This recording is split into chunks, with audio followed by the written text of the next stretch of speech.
बता देता हूँ 5 साल से 15 साल के बच्चे सिर्फ 12% है रियली? जी। उसके बाद 24 से लेके 35 ईयर्स के जो लेडीज़ और फीमेल्स हैं वो 48% है। खवातीन की तादाद ज़्यादा है। नहीं, मिक्स बता रहा हूँ, एज बता रहा हूँ, एज फैक्टर बता रहा हूँ। 48% 24 से 35 साल। 34-35 साल। फिर उसके बाद 50 प्लस भी हैं, कोई 8-9% 50 प्लस भी हैं। वो बुजुर्ग माइयाँ, मेरी माएँ, दादी की उम्र के जो बुजुर्ग हैं वो भी देखते हैं। बच्चे हैं, बहुत ज़्यादा हैं, जाहिर बात है कि 90 लाख फॉलोवर है, ऑलमोस्ट 9 मिलियन, 8.8 मिलियन। तो उसमें बच्चे भी 10% हो तो बहुत ज़्यादा बच्चे बन जाते हैं, लेकिन यह कि बड़े भी उतना ही फॉलो करते हैं अल्हम्दुलिल्लाह। क्या इंप्रेशन लेते हैं जब वो कान में बाली, गले में चेन, मैं बताता हूँ ना, हाथ के अंदर 13 लाख की राडो? मैं बताता हूँ। वो इंप्रेशन इससे ये लेना कि अगर गरीब घर में पैदा हो गए तो आपका कसूर नहीं है, लेकिन अगर उसी घर में आप मर जाओगे गरीबी तो आपका कसूर ज़रूर होगा।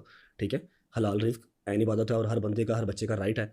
और अगर बच्चे ने यही तासुर लेना है, आपने भी वही काम किया जो सब करते हैं, ये तासुर आपने ले लिया, लेकिन जो आपने मेरा इंट्रो करवाते हुए बात बताई कि जी 35-40 लाख रुपए, जो मैंने आपको कहा था कि यार ये ना डिस्कस करना, मुझे अच्छा लगता है कि मैं इवल ही लगूँ, मेरी बैड साइड ही रहे, मुझे नहीं ज़रूरत है। ठीक है, और ना मुझे कोई बहुत ज़्यादा साउ बनने I का शौक actually है। want to discuss every side of yours. करे बिस्मिल्लाह, नो वरीज। लेकिन द थिंग इज कि अगर बच्चे ने हमें रजब भट्ट को 360 डिग्री दिखाना है। शुक्र आपने 365 डेज नहीं कह दिया। अगर आपने तासुर 365 तो आप दिखाते हैं हर व्लॉग में आ जाता है। आपने तासुर अगर बच्चों ने लेना ही है, बच्चों ने यही तासुर क्यों लेना है? बच्चों ने ये तासुर नहीं लेना कि मैं माँ के बाप को ऐसे घुटनों को हाथ लगाता हूँ, पीरो मुर्शिद कहता हूँ। बच्चों ने ये तासुर नहीं लेना मेरे दरवाजे पे अगर कोई आ गया है मैं उसकी हेल्प कर सकता हूँ या नहीं कर सकता, उसको घर जाने का किराया जरूर दूंगा। बच्चों ने ये तासुर नहीं लेना। बच्चों ने ये तासुर नहीं लेना कि रजब भट्ट जो है वो बच्चियों की शादियां करवाता है, घरों के किराए फिक्स हैं, घरों के राशन जाते वो हैं। बच्चा जब कॉलेज जाएगा या स्कूल जाएगा तो बड़ी कुट पाएगी। आई मीन वो बाली रख के चला जाए, चेन पहन के चला जाए, पहले तो घर से नहीं भाई, अब चोटियां लगना शुरू हो गई उसके बाद। स्कूल कॉलेज में क्या नहीं हो रहा भाई? कौन सा स्कूल कॉलेज है जहाँ पर बच्चे, मतलब मेरा ख्याल है वो शायद मुझे जानते भी ना हो कुछ बच्चे, लेकिन वो हर तरह का फैशन कर रहे हैं। इसमें मेरा नहीं ख्याल अब कुछ रह गया पीछे। जेनजीज बहुत आ गए हैं आपसे मुझसे, I think so. What do you promote with this? नहीं, ये मैं कुछ प्रमोट नहीं कर रहा, मुझे अच्छा लगता है बस। नहीं, आई मीन किसी से इंस्पायर्ड हो के आपने? मैं इंस्पायर्ड सिर्फ एक ही बंदे से हूँ, उसका नाम है सिद्धू मूसेवाला, डेट्स इट। ठीक है, उसने चेन पहनी हुई थी, लेकिन जो चेन उसने पहनी हुई थी क्वाइट एक्सपेंसिव। मैं अभी अफोर्ड तो चलो कर लूँ, लेकिन वो मैं यहाँ पर पहन के फिर नहीं सकता। ठीक है, वो अच्छी खासी महंगी, वो डायमंड की चेन है पूरी ना, लुई विटॉन की भी है, दूसरी भी है, घर में पड़ी भी हुई है लेकिन पहनी नहीं, मेरी अम्मा दे नहीं रही अभी। तो बस उससे इंस्पायर्ड हूँ मैं, और किसी से इंस्पायर्ड नहीं। कड़ा भी उसने पहना हुआ है। सिद्धू मूसेवाला को आप उस्ताद कहते हैं? हाँ, मैं उस्ताद। और सिद्धू मैं मूसेवाला उसकी वर्डिंग को उस्ताद कहता हूँ। जो वो बोल गया, जो वो कह गया, किसी ना किसी तरह से ज़िंदगी पे अप्लाई होता है। नॉट ओनली मी, हर गरीब बच्चे के जिसने अपने घर में गुर्बत देखी है या फिर ज़िंदगी में मुश्किलात काटी है ना, वो अप्लाई होता है। उसके लफ्ज़ जो है ना वो छपे हुए हैं सारे। सिद्धू मूसेवाला के बारे में एक तासुर है, अगर वो कुछ और देर जिंदा रह जाता ना तो पंजाब में बड़े बदमाश होते हैं। मे भी काफ़ी हद तक सच भी है, बदमाश भी होते हैं, और शायद वो कोई सियासतदान भी होता, वो बदमाशी, फिर उसके अलावा ये जो नशा पानी मंशियात है वो ख़त्म भी करता। ये भी तासुर है, ये भी बताएं। उसका तासुर ये भी है कि बदमाश होते उसके गानों को सुन के, लेकिन तासुर ये भी होता कि अगर वो सियासतदान बन जाता, उसने वो सारा नशा पानी ख़त्म करवा देना था उसने, क्योंकि वो एक सोशल मीडिया का बंदा था, तो उसके ऊपर एक जिम्मेदारी आयद होती है कि वो ये सारी चीज़ों पे गौर व फिक्र करता। अगर वो बन जाता, लेकिन उसको बनने नहीं दिया गया। जब आपके ऊपर पर्चे हुए, वो कहते हैं डॉन के पीछे तो कितने 12 मुल्कों की पुलिस लगी हुई, 11 मुल्कों पुलिस है, 12 में से बात चल रही है। डॉन को पकड़ना मुश्किल ही नहीं, नामुमकिन भी है। तो जब ये पर्चे वर्चे और ये सब हुआ, तो जितने पैसे उस वक्त थे, क्या पैसों वैसों में फ़र्क पड़ गया आज? कितनी दिन हो गई है पर्चों पर? पहला पर्चा कह लेंगे, उसको दरख्वास्त कर लें, मेरे पास 9th क्लास में हुआ था, और वो बहुत ही एक फजूल चीज़ थी, उसको नहीं करते हम डिस्कस। पहला कब हुआ था ये? इसी में नहीं, वो 9th क्लास में किस बात पे हुआ था?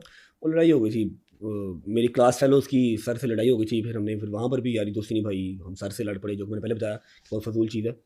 तो सर ने जो है ना, वो 7-8 बच्चों का ग्रुप था, सब पे ही उन्होंने जो दरख्वास्त दी थी, और काफ़ी मसला मसला उसका भी बन गया था, लेकिन वो फिर माफ़ी सर से मांगी, जान छूट गई थी। पर्चा मेरे पे पहला भाई 1.5 साल पहले ही, शादी के वेरी नेक्स्ट डे हो गया था।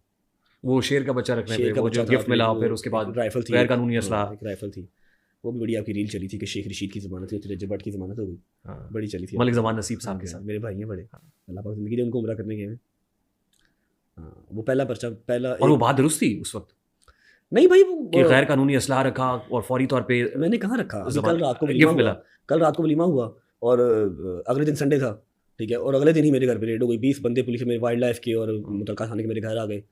शेर का बच्चा जो मुझे दे रहा है, अब मैंने तो इस तरह का कोई पेट, वाइल्ड लाइफ का पेट रखा ही नहीं। मैं तो उसे पूछा भी है कि भाई इसका लाइसेंस होता है? ही सेड कि हम आपको पहुंचा देंगे। अब मुझे तो आइडिया नहीं था ना कि वो वेरी नेक्स्ट डे ही पुलिस आ जाएगी। मरियम औरंगजेब साहबा का कोई किरदार था आपकी रिलीज़ में? हाँ, मुझे उनका फ़ोन आया था, वो चाइना में थी उस टाइम पे, और मुझसे पूछा था कि बच्चा ये क्या फजूल हरकत है। मैंने कहा मैडम मेरा कोई कसूर नहीं है, कल मेरी शादी खत्म हुई है। उन्होंने कहा हाँ मुझे पता है, मेरे PSO बता रहे थे मुझे। तो वो भी चाइना से फ्लाई कर रही थी, तो उन्होंने कहा मैं देखती हूँ क्या रिलैक्सेशन हो सकती है, क्योंकि ये तुम्हारी चीज़ें हैं नहीं हैं, तुम्हारे घर पे कोई मतलब 4-5 शेर नहीं पड़े हुए, तो तुमने जान के नहीं किया, और जो राइफल है तुम्हें कल ही गिफ्ट आई है, ये दे के जाओ, तुम्हारे किसी काम की नहीं है। यहाँ पर 2 इसका लाइसेंस अगर होता है तो फिर ले लेना, अदरवाइज मैं बात करती हूँ। फिर उन्होंने बात भी की थी, और फिर वो चाइना से फ्लाई कर गई थी, वो अपने just about to take off थी वो। फिर शख्सी ज़मानत पे मुझे जो है वो रिहा मिली कर थी। दिया हाँ, गया फिर था। तो next मेरा day- सवाल उस वक्त जस्टिफाइड था ना। हाँ हाँ, आपके सवाल अनजस्टिफाइड होते ही नहीं भाई आप। वेरी नेक्स्ट डे मंडे वाले दिन जाकर मैंने फिर जमानत ली थी। शादी के बाद, जी भाई। Let's be very honest, let's be very fair, जी जी आपकी मकबूलियत में इजाफा हुआ? भाई, जो रिस्क है वो औरत अपने नसीब का लेके आती है, और जो औलाद है वो मर्द के नसीब का होता है, ठीक है।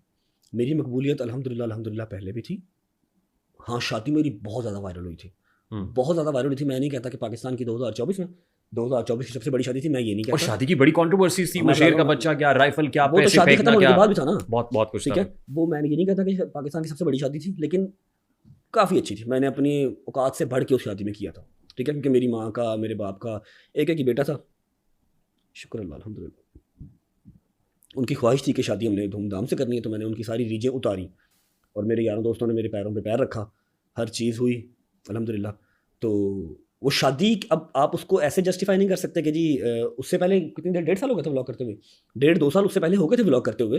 तो मैं पता नहीं 5-6-7 मिलियन पे था, 6 मिलियन पे था, 6-7 मिलियन पे था, 3-4 मिलियन मदा डेली का देखता था, ठीक है। अब शादी के 5 व्लॉग्स थे, वो 10-10, 11-11 मिलियन लोगों ने देखे। तो अब ये तो नहीं है कि जी वो जो 5 व्लॉग थे उससे आप पिछला 1.5-2 साल कंपैरिजन कर लेंगे, नहीं। ये आपने अपने ब्लॉग में कहा था ना, मकबूलियत your wife, I mean she prove to be the luckiest woman for no you. Doubt. मेरा जब निकाह हुआ था उनसे, निकाह हमारा 1-1.5 साल पहले ही हो गया था, शादी से भी साल पहले निकाह हमारा हो चुका था। मैंने आपको पहले कहा कि रिज़्क जो है वो औरत अपने नसीब का लेके आती है। वो औरत आपकी माँ भी हो सकती है, वो औरत आपकी बेगम भी हो सकती है, वो औरत आपकी बहन भी हो सकती है, ठीक है। ईमान अपना रिज़्क जो है वो लेके आई थी, नो डाउट इन इट, ठीक है। बाकी मकबूलियत, शादी की बहुत मकबूलियत हुई थी, वो इंडिया में बहुत ज़्यादा वायरल हुई थी। पाकिस्तान में तो थी, इंडिया में बहुत ज़्यादा वायरल हुई थी, बहुत ज़्यादा ट्रेंडिंग पे रहे थे वो सारी रील्स और वो सारे शॉर्ट्स। सही। और उसके बाद जितने पर्चे वर्चे कंट्रोवर्सीज आ रहे हैं, 295 वाला मामला भी उसके बाद हुआ, अच्छा, अब एनसीसीआई। ये हमने अगर दे दी है वाइफ को, तो पर्चे किसको दें फिर? ये आपका नहीं, इस्तेहकाक मेरा है, ऐसा कुछ नहीं है, बस मेरे नसीब में था तो क्योंकि वो भी आप ही ने कहा था कि बहुत लकी साबित हुई आपके लिए। हाँ, नो डाउट वो लकी ही हैं, मेरे नसीब में था तो वो हो गया, कोई बात नहीं, अल्लाह खैर करेगा, कोई बात नहीं। पर्चे भी बंदों बंदों पे होते हैं भाई, इसमें कौन सी बात है, और चल ही रहे हैं, अभी भी चल रहे हैं। फिर आपको दुबई जाना पड़ा? वेरी फर्स्ट टाइम भाई मैं सऊदीया चला गया था, पहली ईद थी मेरी जो मैंने घर से बाहर की थी, सऊदीया चला गया। वो जो पर्चा राइफल का और उसका था ना, वो तो मैंने फेस किया था, उस पर नहीं मैं गया था। जो वो एक डेंजरस सा पर्चा था ना, 295 जो हमारे मौलवी हजरात, मौलवी भाई हमारे नाराज़ हो गए थे, जो 295 वाला, तब मुझे कुछ सीनियर्स की तरफ से भी प्रिकॉशंस थी कि आप चले जाएं पाकिस्तान से, अपना घर खाली कर दें। वहाँ आपने एक अपॉलॉजी वीडियो भी बनाई थी। मैंने अपॉलॉजी भी, क्योंकि मुझे इसमें कोई शर्म नहीं है, मैं मोमिन घराने का बच्चा हूँ, मैं मुसलमान हूँ, नस्ल दर नस्ल, मैं कोई चेंज नहीं हुआ हुआ, मैं कोई अपना धर्म, मैंने जो मेरा जो इस्लाम है मैंने वो शिफ्ट नहीं किया हुआ, मैं दादे परदादे के टाइम से मुसलमान ही हूँ, मोमिन ही हूँ।